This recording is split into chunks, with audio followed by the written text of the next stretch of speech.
The producer said it's okay if I just say Fire Emblem. But when writing it, if you don't write Fire Emblem, the Fire Emblem police will come and get you, so please be careful. The series' first entry launched in Japan on the Famicom in 1990. You can say it was a pioneer in the genre of tactical role-playing games. You might be wondering what makes it particularly tactical. Well, it's tactical in that it simulates conflict. You can think of it as moving pieces in a board game. Or in other words, a game in which you move across grid and battlefield. Yeah, Pokemon or Mario. When we talk about tactical games of that era, there were lots of ones with tanks, aircrafts, and so on. But Fire Emblem was unique because each unit was a specific character, sort of like in role-playing games. Plus, something made it stand out from other Nintendo games. Characters could permanently die. That's I'm hearing laughing in the background. So perhaps we should just say they're sleeping with fishes. But really, if a character fell in battle, you'd lose that unit. They'd be gone. Why couldn't you done that when you jumped with Persona? Recent entries in the series maintain this concept of permanent to some degree of passive play. But a lot of games now allow strategic withdrawals, so to speak. In the older games, your units would really be gone, never to be mentioned again. Scary. The game's stories are told like chronicles of war, with increasingly distinct characters in engrossing scenarios. Several characters also appear in the Super Smash Bros. Series, and 6 of the 7 can use a counterattack. It's their down special. There's actually a reason for this. When I was considering how to incorporate Fire Emblem fighters into Super Smash Bros. Melee, I thought it might be interesting to reflect the turn-based nature of the original game. First comes your opponent's turn. They attack and you counter. Next comes your turn. And now, Fire Emblem Three Houses is the 17th game in the series. People who aren't Japanese in particular might be thinking, 17 games? There are that many? Well, if you include Fire Emblem Heroes in the remakes, but you don't include the Satellaview game, Tokyo Mirage Sessions Sharp FE, and Fire Emblem Warriors, then it comes out to 17 games. Let's try saying them in the Fire Emblem Can You Say It challenge. I'll give it a try. There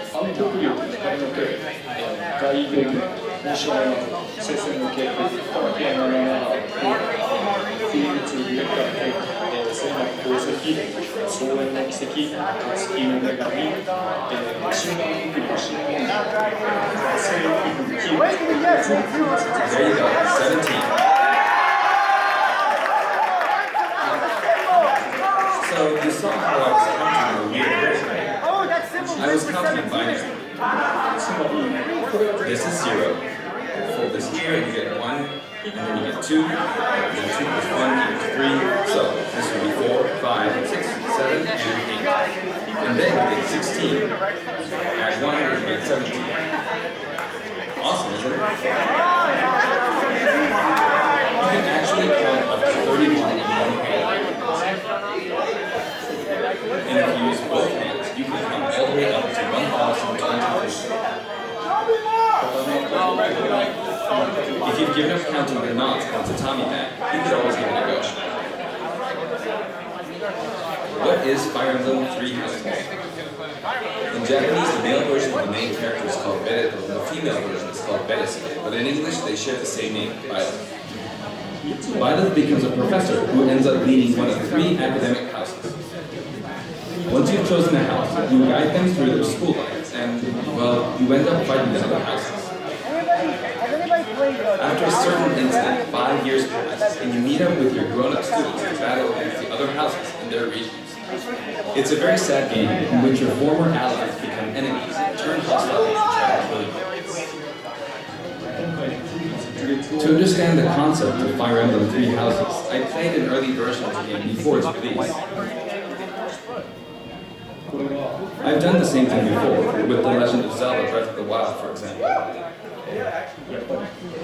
because I couldn't wait until launch to experience it or we'd have never made it in time. For that title, I borrowed an early version of the game for 2 days, ran around all the areas, saw the ending, and realized for the first time, I guess we can't really have Breath of the Wild's Princess Zelda as a fighter.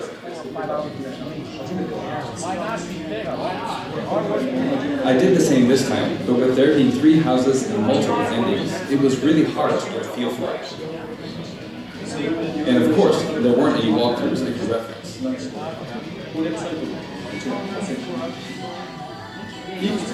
The game has multiple routes, and the outcome of each is very different. Your experience will vary depending on the route you choose, and many of the characters you meet will adopt different roles in the story. I'll try to avoid spoilers when I'm talking about the fight. I hope you'll understand. Before my demonstration, I should point out that when I did the Terry Bogard showcase video, I mentioned that it was recorded a month in advance. But this time, we have to account for the holidays and such, so we're filming 2 months in advance of this video's release. Right now, it's actually November. Therefore, some of what I'm about to show you might differ a bit from the finished version. As always, I'm using a special in-game camera and such for demonstration purposes. Here we go.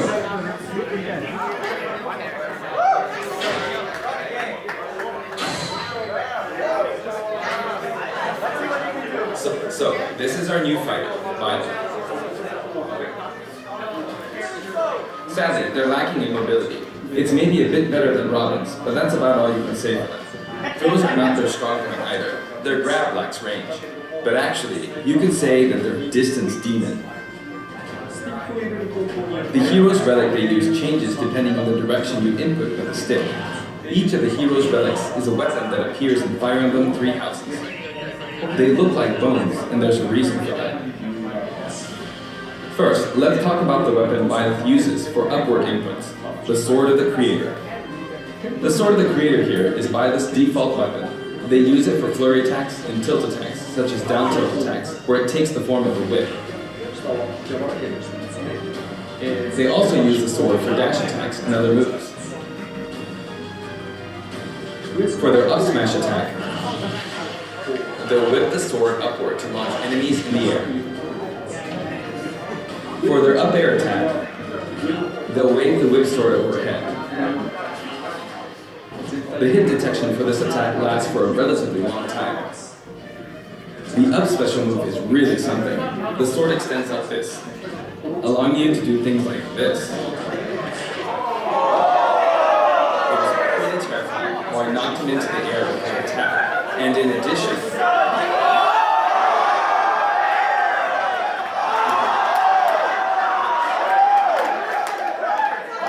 that's it. You'll launch opponents upward until their damage reaches a certain percentage.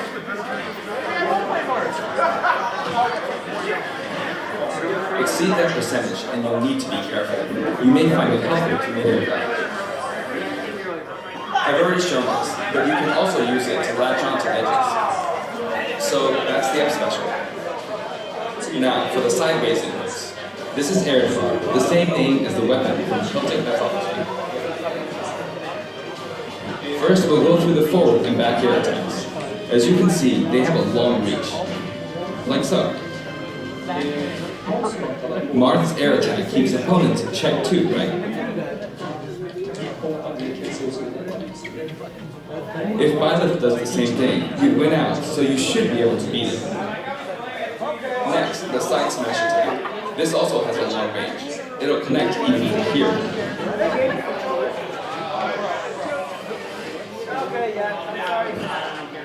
Also, if you add an upward tilt, it will be stronger. And if you've knocked an opponent down, the side attack won't hit unless you add a downward tilt to aim for them. By the way, the tip of the lance is more powerful. So it's not suited to close combat. It won't deal much damage, and it won't launch opponents far. That's why, as a rule, you want to hit with the blade part aimed upward. Or downward in this case. Next, the side special move. Byleth will simply swing the lance like this, but again, it has excellent reach. For example, even when your opponent is at this distance, it will still hit.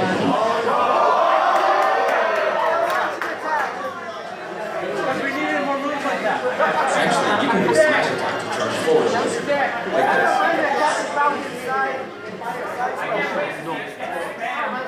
But as you'd expect, it can easily shield, so be careful.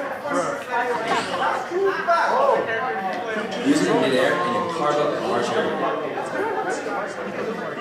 Returning to the side air attacks from earlier, they have great horizontal reach, but they lack verticality. So this complements it well, although you'll be vulnerable when you land. Now, for the downward inputs. For these, Byleth will use an axe called Emblem. It's named after a weapon that appears Ugaritic myth. First, to the down air attack. It really is strong. You can try for meter. Next is the down smash attack. A heavy swing with the axe back and forth. As you can see, it has a great deal of launch power. And for the down special, Byleth channels other energy into devastating stroke. It's a bold move, similar to the Falcon, but here's what makes it different. When readying the move, there's a super armor button, which allows you to withstand an attack. Just so you know, if you execute the Falcon move at about the same time,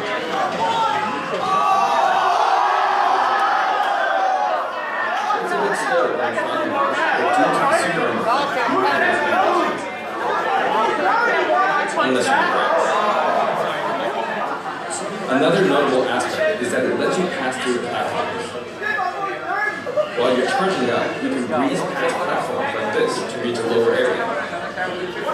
It won't let you jump, but you could use it as a surprise attack. Also, you can turn around during the move. The swing takes a while, so if an opponent runs behind you during the move, you can quickly change direction. Even though it can be hard to land a hit with this move, it can be really effective when using it against opponents. Plus, even if you fail to land a direct hit, any opponents on the ground nearby will still be launched a little.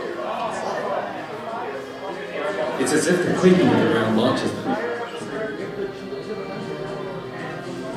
By the way, earlier I talked a little bit about the other Fire Emblem characters' moves. I don't recommend using this down special against fighters from the Fire Emblem series, because you'll just get loads of counters. It hits with that much power in a single attack.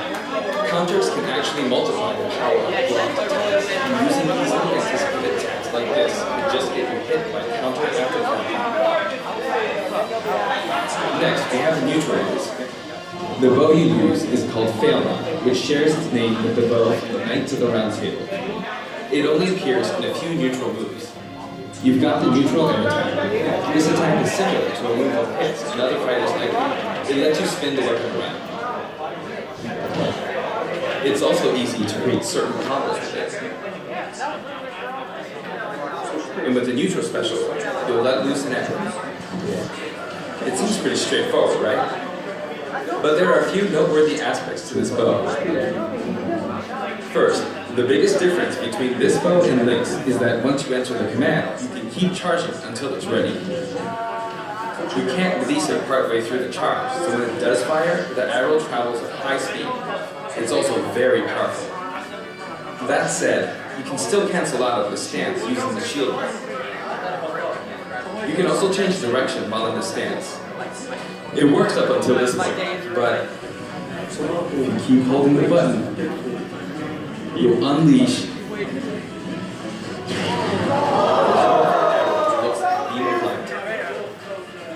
You can perform this move by keeping the button held down. You charge up power like so, charge a bit more, and then fire. But again, you'll need to take care when using this move. For one, when you've powered up the move to its max, there's no way to cancel it out, not even with the shield button. In other words, you're committed to finding it. So you see, a situation like this is pretty terrible. Once you've entered the stand, you won't be able to do anything. Which means it's quite the risky attack to use against fighters who have a move and reflect. But you can always just aim into the fray, as it is, after all, a long-range move. Then you deal a sudden blow to opponents. So you need to think carefully when using this projectile weapon. Byleth's final smash is called Progenitor God Ruptured Heaven. In the original game, there's a move called Ruptured Heaven. This is like cancer.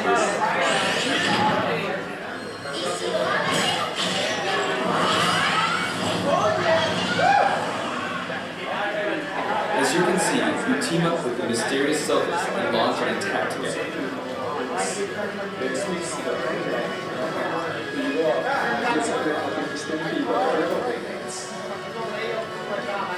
Now, let's talk about the color variations. It's set up so that the default and odd-numbered color variations are male, while the even-numbered ones are female. However, the third, fourth, those of you who played the original game will of course understand what I'm referring to. The sixth color is based on Sylphus, who you just saw earlier. And the seventh and eighth variations have a different hair color, which is based on something that occurs in the course of the original game story. Didn't we see this variation in the final smash?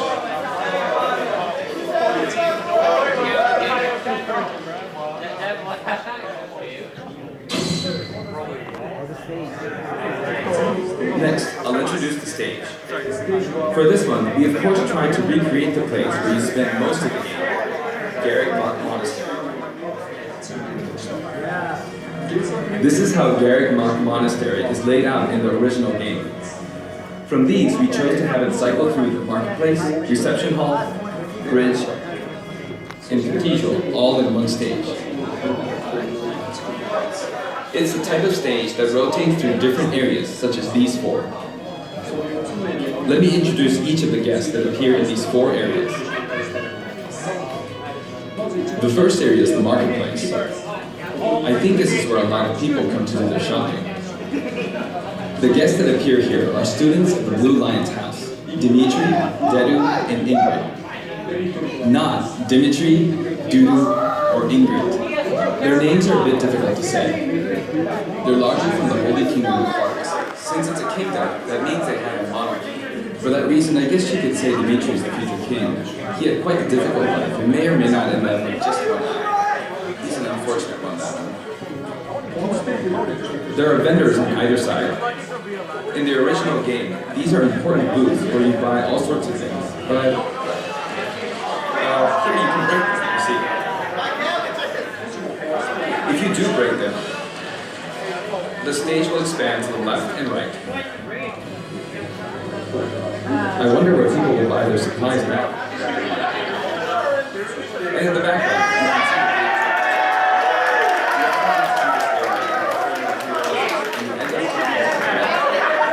moving through these areas is possible thanks to this mysterious platform. Just when it seems like you've come to a stop, you'll come crashing back down. You've broken through the ceiling and slammed into the wall. And the guests in the reception hall are Byleth, and Petra, the Black Eagles. Take note, it's not spelled Byleth. They're from the Adressian Empire. And as such, they embrace their military might.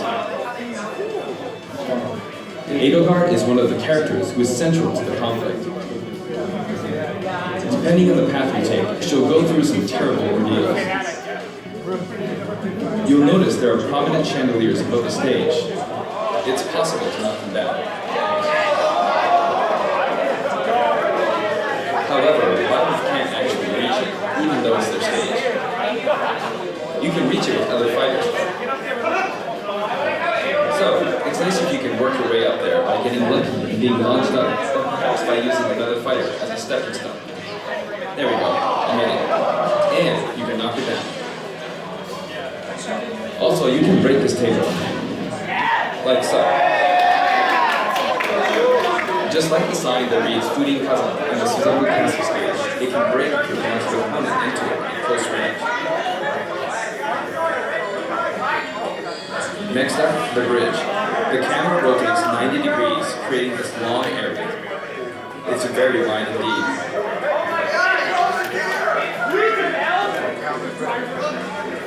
It's similar to the bridge of Elden stage. The guests are from the Golden Deer, Claude, Hilda, and Lawrence.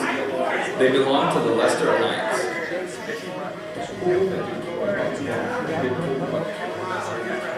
Because it's an alliance of many noble families, you could say that they have a wide assortment of members. And Claude is the sharpest of the bunch.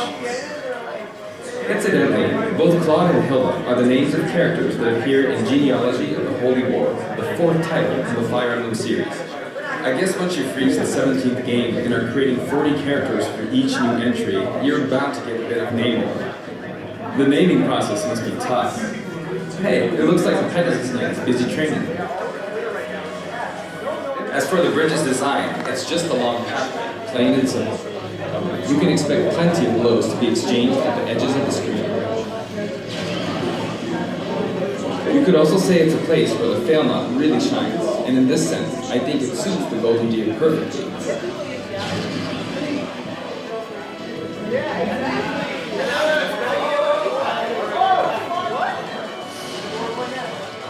The last area is the cathedral, only with some platforms for the cast through. The guests appearing in the cathedral are Seth, Flame, and Ray. There's Seth, who appears to have an extremely strong bond with his sister, Flame. She seems to be under the protection of him and Ray, who you can see fighting during the opening of Fire Emblem 3 Houses. All three have character quirks related to their true identities. I feel that Flame might be saying shush at this point, so I'll leave it at that. This is a simple area of the stage. All it has are these platforms. Being the last area, it may be a place where some intense battles will be waged. It'll cycle through each location in about 2.5 minutes.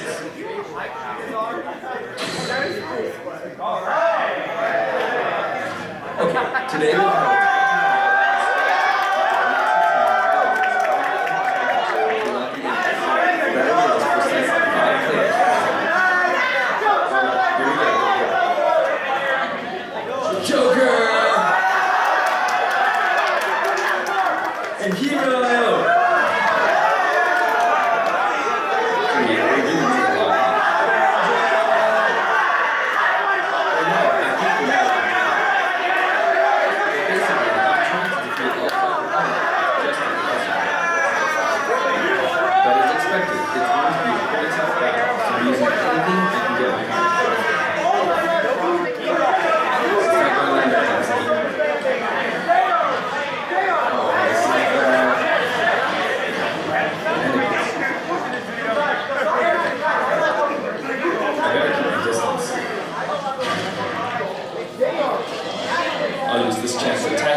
with that, huh? Good one. So do this, go like so. No anti-air, no. There, the soft button.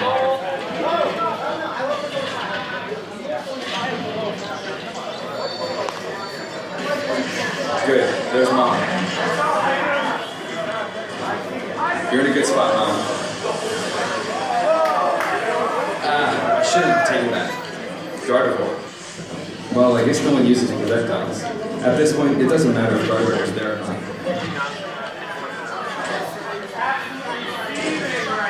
I feel like the enemy might get this special.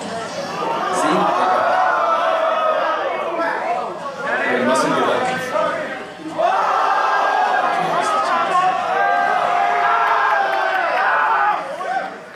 There's another smash ball.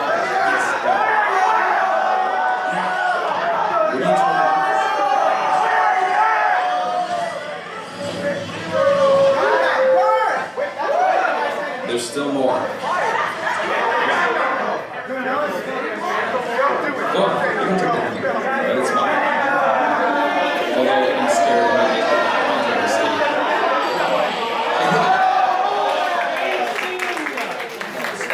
I was trying to fight using Byleth's abilities alone, but what matters is that I won. Good game.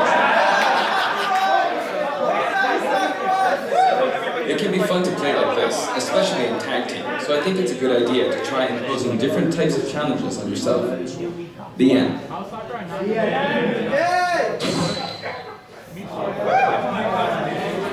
Now, about the additional music.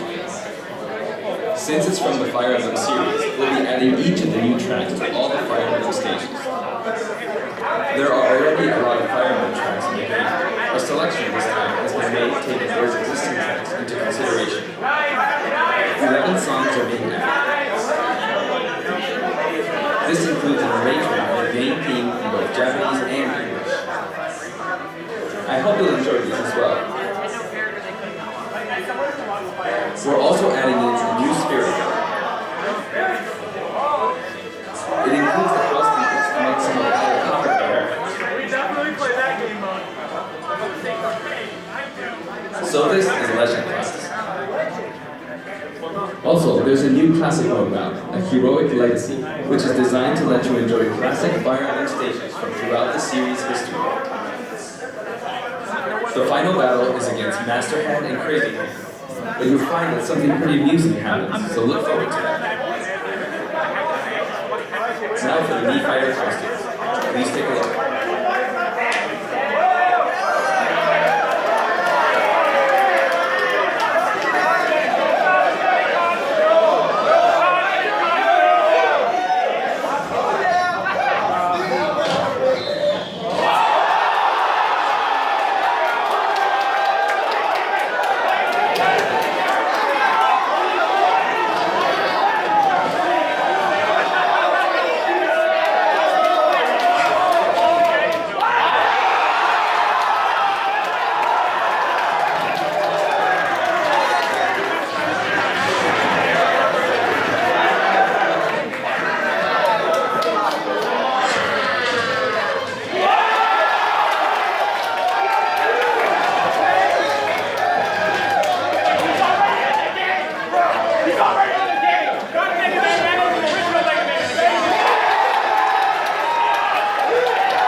And for those of you who purchased the Pepper costume, an additional song will be added. It's called Floral Fury, and it's the theme that plays when fighting Happy Carnation. I hope you enjoy these as well. After purchasing a costume, I recommend using the sharing feature.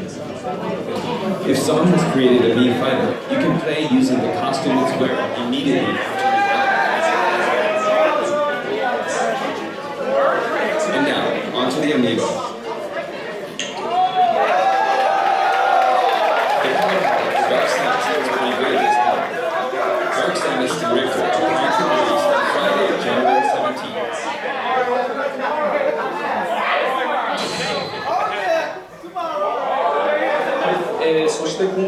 And now, with the addition of Byleth, the fighter's past is finally complete. The lineup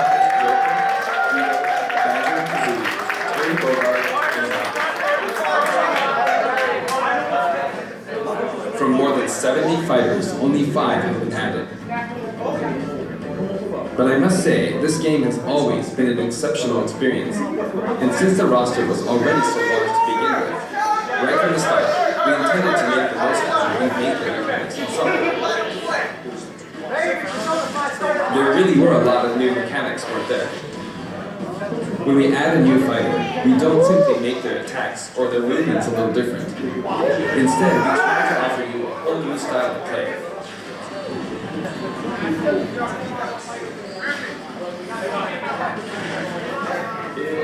As I stated, we'll continue to release more DLC fighters down the line. I had thought that 1 or 2 might suffice, but, well, have a look.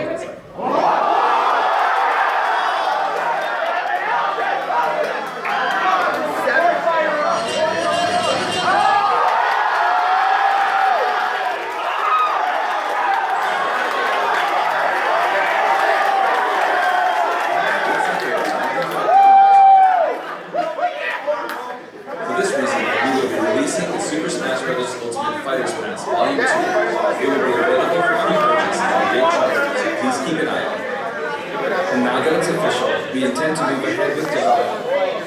Of course, like last time, the contents will remain unknown for now, and I'm personally very sorry that we have to release Fighters Pass Volume 2 when the details have yet to be revealed.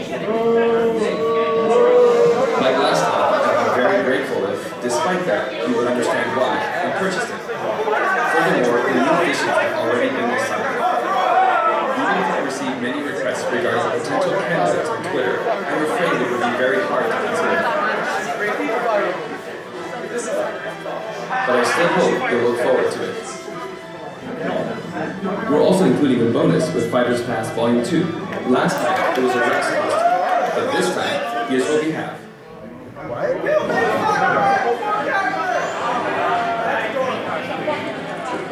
It's a Mii fighter costume for Mii soldier, the ancient soldier gear from the legendary saga.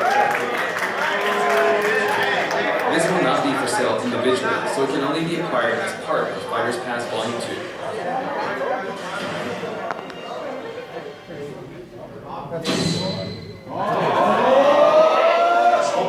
It's been reported that Super Smash Bros. Ultimate is the highest selling fighting game in the world. But I guess it's seen as a fighting game around the world. It seems like Street Fighter 2 was in the lead for a while, but now Super Smash Bros. Ultimate has surpassed it in total sales. However, I'm not sure if this is accurate. There were 5 versions of Street Fighter 2, or 6 to 7 if we really want to get into the rules. Plus there's the arcade versions and the 25 bits that are systems, so I don't know if that's been accounted for. Also, I don't know if that really qualifies as one game. It's up for discussion. So, who knows? But when it comes to a single piece of software, it seems like Super Smash Bros. Ultimate is #1. Although, I still don't know if it can really be called just a fighting game. I feel like it's become more than a fighting game, some sort of celebration of gaming or something else like that. Also, I feel a deep attachment to the 5 DLC fighters.